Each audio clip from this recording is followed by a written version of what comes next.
Hello everyone, Gautam is education hub पर आप सभी का बहुत बहुत स्वागत है। उम्मीद है आप सभी अच्छे होंगे, एग्जाम की तैयारी अच्छे से जारी होगी।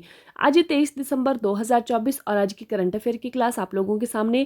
क्लास शुरू करने से पहले आप लोगों से छोटी सी रिक्वेस्ट, अगर आप लोग चैनल पर नए हैं तो प्लीज़ चैनल को सब्सक्राइब कीजिएगा। अगर वीडियो थोड़ी सी भी अच्छी लगे तो लाइक कीजिएगा और ज़्यादा से ज़्यादा शेयर कीजिएगा। आइए चलते हैं, देखते हैं आज की वीडियो का फर्स्ट क्वेश्चन क्या है। हाल ही में विश्व बैंक और एडीबी ने अमरावती परियोजना के लिए ऋण स्वीकृत किया। अमरावती किस राज्य की राजधानी है? Recently world bank and ADB approved loan for Amravati project. Amravati is the capital of which state? तो इसका सही आंसर हमारे पास होने वाला है, अमरावती किसकी राजधानी है? अमरावती जो है वो आंध्र प्रदेश की राजधानी है। ठीक है, देखिए 2 जून 2014 में क्या हुआ था कि आंध्र प्रदेश से एक स्टेट अलग हुआ था जिसका नाम है तेलंगाना। ठीक है, तो 2 जून 2014 को तेलंगाना जो है वो आंध्र प्रदेश से अलग किया गया था। पहले जो आंध्र प्रदेश की राजधानी थी उसका नाम था हैदराबाद। ठीक है, अब हैदराबाद का क्या हुआ, जब तेलंगाना यहाँ से अलग हुआ तो हैदराबाद जो राजधानी है उसको दोनों स्टेट को साझा करने के लिए कहा गया था। और 2014 में अलग हुआ था तो 10 सालों के लिए कहा गया था। तो 2024 तक जो तेलंगाना और हैदराबाद जो है वो, तेलंगाना और आंध्र प्रदेश जो है एक ही राजधानी को साझा करते थे। ठीक है, मतलब हैदराबाद को ही साझा करते थे। फिर नया प्रपोजल बनाया गया कि इसकी जो राजधानी होगी आंध्र प्रदेश, अब तेलंगाना को हैदराबाद ही राजधानी रखने के लिए कहा गया और आंध्र प्रदेश की जो नई राजधानी है वो कौन बनाई गई? वह बनाई गई अमरावती। ठीक है, किसकी राजधानी बनाई गई? आंध्र प्रदेश की राजधानी अमरावती बनाई गई है। ठीक है, तो अभी देखिए अमरावती परियोजना के लिए विश्व बैंक और एडीबी ने क्या किया है, इसको ऋण स्वीकृत किया है। ठीक है, अगर हम विश्व बैंक की बात करें तो वर्ल्ड बैंक का मुख्यालय कहाँ पर है? यह है वॉशिंगटन डीसी के अंदर। और एडीबी की बात करें, एशियन डेवलपमेंट बैंक, तो एशियन डेवलपमेंट का मुख्यालय कहाँ है? इसका मुख्यालय है फिलीपींस, मनीला के अंदर। और एक ऐसा देश, कौन सा देश है जो कि यहाँ पर इसके हेल्प कर रहा है, मतलब इस राजधानी को विकसित करने में हेल्प कर रहा है? वह देश है हमारे पास जापान। और ये जो वर्ल्ड बैंक एंड एडीबी जो लोन दे रहे हैं उनको, तो यह जो उनको कौन सी मुद्रा में लोन प्रदान करेंगे? यह जापानी येन के अंदर इनको लोन प्रदान कर रहे हैं। तो इतनी बातें आप लोगों को ध्यान रखनी है इस क्वेश्चन के बारे में। पूर्वोत्तर परिषद का 72वां पूर्ण अधिवेशन कहाँ आयोजित किया गया था? Where was the 72nd plenary session of the North Eastern Council held? इसको हम NEC भी बोलते हैं, नॉर्थ ईस्टर्न काउंसिल। अब देखिए जो पूर्वोत्तर परिषद है इसको नॉर्थ ईस्टर्न काउंसिल भी बोलते हैं। तो इसका 72वां पूर्ण अधिवेशन कहाँ आयोजित किया गया था, यह हमसे पूछा गया है। तो इसका सही आंसर हमारे पास होने वाला है अगरतला के अंदर किया गया था। ठीक है, यह अगरतला में हुआ है। और अगरतला किसकी राजधानी है? यह त्रिपुरा की राजधानी है। 20 और 21 दिसंबर 2024 को यह किया गया है। और पूर्वोत्तर जो परिषद है, नॉर्थ ईस्टर्न जो काउंसिल है, उसके हेड कौन है?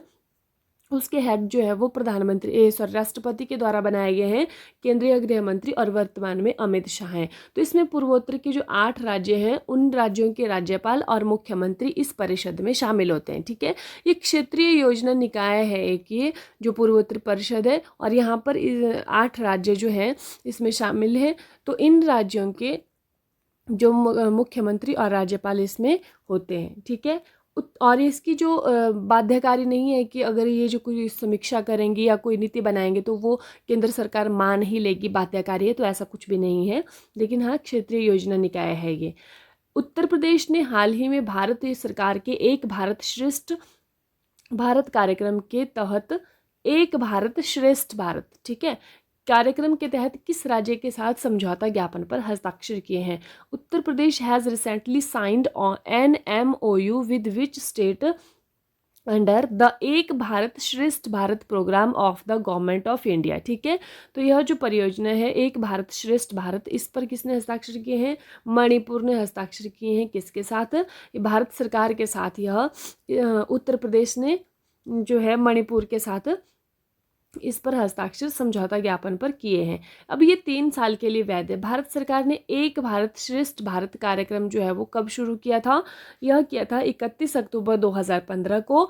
और कब किया था? यह किया था सरदार वल्लभ भाई पटेल की 140वीं जयंती के अवसर पर। ठीक है, अभी देखिए इसमें क्या होता है कि एक राज्य के साथ किसी दूसरे राज्य को जोड़ा जाता है, तो दो राज्य इसमें आपस में मतलब साझेदारी करते हैं। ठीक है, हाल ही में पहला विश्व ध्यान दिवस किस दिन मनाया गया है? On which day has the first World Meditation Day been celebrated recently. तो अभी हमने हाल ही में पढ़ा था कि जो यूएनओ है, यूनाइटेड नेशन ऑर्गेनाइजेशन जो है, उन्होंने 21 दिसंबर को डिसाइड करा है कि विश्व ध्यान दिवस मनाया जाएगा। और इस बार पहला विश्व ध्यान दिवस मतलब 2024 में ही फर्स्ट टाइम यह मनाया गया है। तो अभी रिसेंटली ही यूएनओ ने यह कहा था। तो अभी 21 दिसंबर हुआ है, तो इसलिए 21 दिसंबर को पहला विश्व ध्यान दिवस मनाया गया था। अभी इसका विषय क्या है इस बार का? आंतरिक शांति और वैश्विक सद्भाव इसका विषय है। और अगर ये वाला क्वेश्चन इंपॉर्टेंट है कि किस भारतीय आध्यात्मिक नेता ने प्रथम विश्व ध्यान दिवस की पूर्व संध्या पर संयुक्त राष्ट्र में एक लाइव वैश्विक ध्यान सत्र आयोजित किया? तो आर्ट ऑफ लिविंग जो फाउंडेशन है, उनके जो संस्थापक हैं श्री श्री रविशंकर, उन्होंने किया। ठीक है, साहित्य अकादमी पुरस्कार भारत की कितने भाषाओं में दिया जाता है? अभी आप लोग जानते हैं कि साहित्य अकादमी पुरस्कार जो है वो उनकी घोषणा हो चुकी है।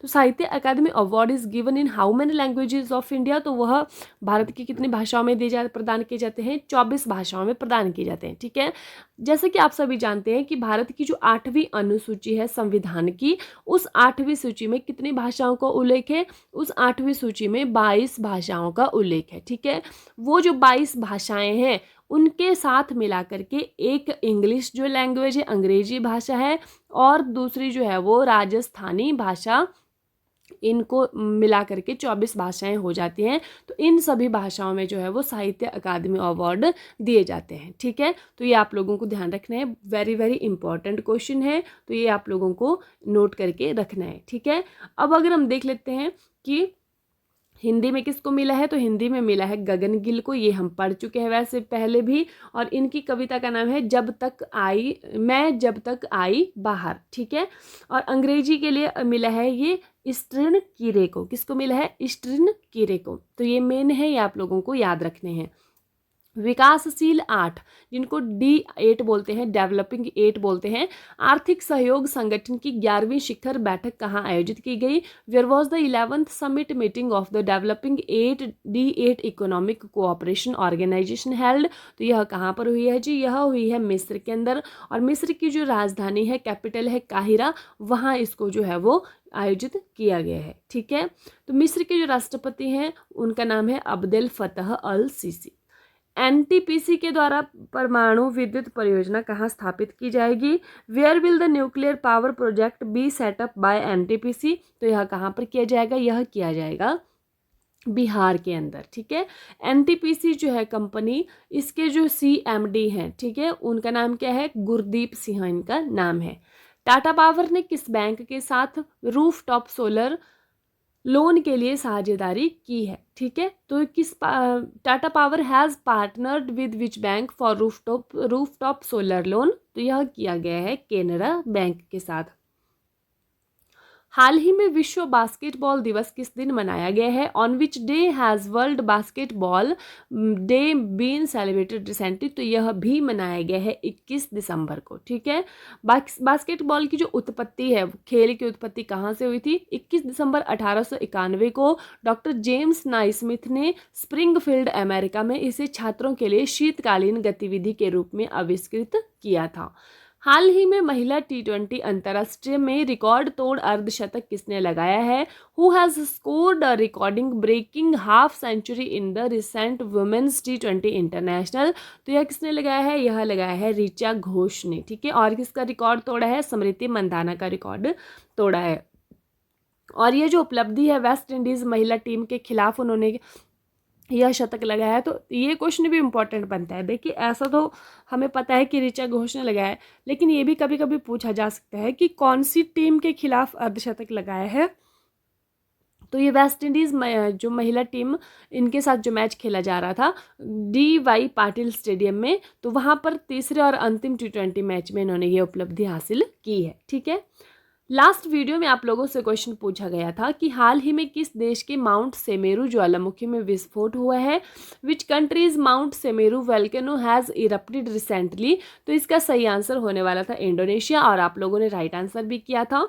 आज की वीडियो का क्वेश्चन देख लेते हैं। हाल ही में एसबीआई का प्रबंध निदेशक किसे नियुक्त किया गया है। Who has been recently appointed as the managing director of SBI. Options आप लोगों के पास हैं राम मोहन राव अमारा, मनीष जैन, गौतम हरि सिंघानिया या फिर डॉक्टर मोहन। तो आप लोग कमेंट करके बताएंगे कि इसका सही आंसर क्या होने वाला है। एसबीआई के जो प्रबंध निदेशक हैं, मैनेजिंग डायरेक्टर हैं, हाल ही में किसको बनाया गया है। आज रिवीजन की क्लास नहीं लगाई गई है क्योंकि कल संडे था, तो संडे को हमने रिवीजन ही किया है जो भी हमने पढ़ा है लास्ट वीक में, तो इसलिए आज वो क्लास रिवीजन वाले क्वेश्चन इसमें ऐड नहीं किए गए हैं। आज की क्लास यहीं पर समाप्त होती है। Thank you and have a nice day. Class में अंत तक जुड़े रहने के लिए आप लोगों का बहुत बहुत धन्यवाद। मिलते हैं कल मॉर्निंग वाली क्लास में, तब तक के लिए बाय बाय।